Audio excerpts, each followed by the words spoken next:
Can you cash out your Paysafecard to Revolut? Today we are going to find out if you can, cash out your Paysafecard to Revolut.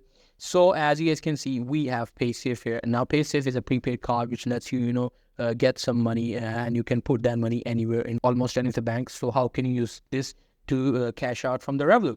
So as you guys know that Paysafe also have a Paysafe MasterCard. Now this is how a Paysafe MasterCard look. So in order to do this process, you need to have a Paysafe MasterCard.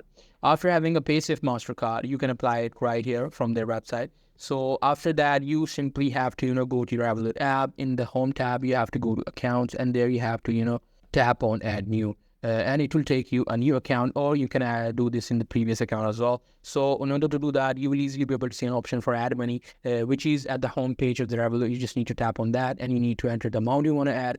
And then after that, it will want you to, put the credit card details. So you just need to put the MasterCard's detail and it should good to go. So that's pretty much it. That's how you guys can do it. Hope you guys find this video helpful.